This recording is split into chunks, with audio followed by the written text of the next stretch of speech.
Bela-belain balik lagi ke sini demi balas dendam. Jujur, pas Samintika Lebaran kemarin aku kesini tuh beneran zonk, penuh banget sampai nggak dapat tempat duduk sama sekali. Tapi karena penasaran, hari ini aku nekat balik lagi ke Holy Cafe Madiun. Kira-kira worth it nggak ya? Halo semuanya, balik lagi bareng aku Alikul. Sebenarnya kita tuh datang ke sini nggak direncanain sebelumnya, jadi spontan aja. Dulu kita pernah kesini pas Samintika Lebaran dan rame banget sampai nggak dapat tempat. Pas mau masuk ditanyain sama bapak satpamnya, udah reservasi belum? Kita jawab belum dan ya penuh guys, karena beneran rame banget. Akhirnya kita nggak jadi kesini dan nyari cafe lain. Hari ini kita berangkat dari Ngawi jam 1 siang dan kalian bisa bayangin nggak panasnya Ngawi di jam-jam segitu. Tapi tetap kita terabas aja karena memang udah niat pengen kesana. Kita lewat Kuadungan biar nggak kena macet dan biar agak cepet aja gitu nyampe nya. Jujur walaupun lokasinya nggak jauh dari pusat kota Madiun, masuk ke sini tuh berasa langsung lepas dari hiruk pikuk kota. Suasananya tenang banget, cocok buat kalian yang pengen escape sebentar tapi males jalan jauh. Konsepnya industrial minimalis yang memberikan kesan modern dan bersih. Bentuk bangunannya cenderung minimalis namun tetap terasa hangat karena banyak unsur kayunya. Favoritku kalau kesini adalah area outdoornya, banyak tanaman hijau yang bikin vibesnya jadi tropical mood gitu, seger banget. Di sini juga ada lantai 2-nya, tapi karena aku kesananya siang jadi agak panas. Kayaknya kalau malam bakalan makin syahdu kalau duduk di lantai 2. Di sini juga fleksibel, area indoornya nyaman banget buat yang mau WFC, tapi kalau mau nongkrong santai atau foto OOTD, area outdoornya beneran cakep banget. Bagi kalian yang suka baca buku, di sini juga ada perpustakaan mininya. Jadi kalau kalian pengen nongkrong cantik sambil baca buku, cafe ini beneran rekomen banget. Fasilitasnya juga lengkap, ada wifi, terus toiletnya juga bersih dan ada musolanya juga. Aku nyampe cafe ini sekitar jam 2 siangan di hari Minggu dan nggak begitu rame. Mungkin kalau aku kesininya malam Minggu kemarin, aku nggak tahu bakalan dapat tempat lagi apa enggak karena pasti rame banget. Dan ini adalah part yang paling aku suka, yaitu ngomongin menunya. Menunya cukup banyak, ada makanan berat, snack dan dessertnya juga. Untuk minumannya ada kopi dan non kopi. By the way, kita nggak bisa nyobain semua menunya karena ada beberapa yang sold out. Salah satunya menu pizzanya dan French toastnya. Untuk minumannya kita pesen blueberry cake dan taro, dan makanannya kita pesen snack aja, tahu tuna dan enoki bash. Aku sebenarnya nggak terlalu suka minum kopi, tapi aku penasaran banget sama menu blueberry cake-nya. Jadi sebelum pesen aku tanya sama mbak waitersnya dan katanya kopinya nggak terlalu strong. Ternyata kopinya tuh udah ada di dalam botol dan kita tinggal ngambil sendiri. Kita juga dikasih gelas dan es batunya bisa refill. Untuk rasanya jujur agak nggak sesuai ekspektasiku. Aku mikirnya dia tuh bakalan creamy manis gitu, terus kopinya yang nggak begitu strong. Ternyata kopinya cukup kerasa bagiku yang nggak terlalu suka kopi. Rasanya pun pure kopi susu aja dan nggak ada rasa blueberry-nya. Karena itulah aku tuker minum sama suami aku, yaitu taro. Maaf ya, aku emang agak nakal, tapi yang lebih cocok di lidahku emang minuman non kopinya ternyata. Dan taronya tuh enak gitu loh. Taro campur susu yang nggak begitu manis. Dan lain kali aku pasti pesen menu non kopinya aja. Untuk snacknya aku pesen enoki bash, dan aku lupa kalau aku pernah punya pengalaman buruk makan jamur enoki karena aku lagi pakai behel. Jadi kalau kalian pakai behel, saranku jangan pesen menu ini deh karena agak susah makannya, belum lagi kalau nyangkut di behel. Tapi kalau kalian udah pro, boleh lah. Aku kemarin siasatin, makanya aku suwir kecil-kecil dan aku gulung gitu biar nggak nyangkut di behel. Untuk rasanya standar jamu enoki crispy kayak biasanya, tapi yang enak tuh tengahnya itu aku nggak tahu apa, tapi dia dibungkus sama nori. Untuk tahu tunanya pasti kalian udah tahu rasanya kan? Enak tentu aja, tunanya kerasa dan dan agak crispy gitu.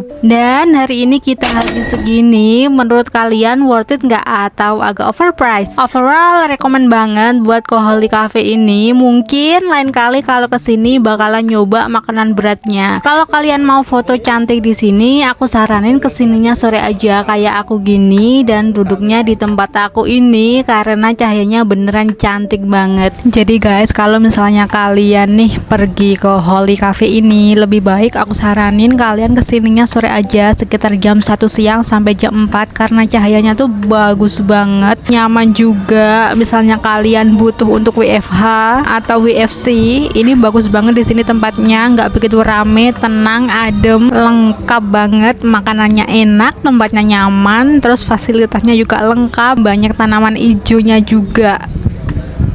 Dah juara pokoknya. Seperti biasa, jika kalian punya rekomendasi cafe di sekitaran Madiun atau Ngawi, please komen di bawah karena aku juga pengen ke sana. Kita nggak lama-lama di sini karena abis maghrib suami ada acara, jadi kita langsung bergegas pulang. Sebelumnya kita mau mampir dulu nyari es rumput laut karena di Ngawi kota tuh susah banget nyarinya. Ada yang tahu? Kalau ada boleh lah ya spill di mana beli es rumput laut yang enak di sekitaran Ngawi kota. Oke, segini dulu jalan-jalan kita hari ini. Jangan lupa like, komen, dan subscribe agar kalian gak ketinggalan video aku berikutnya. Bye bye.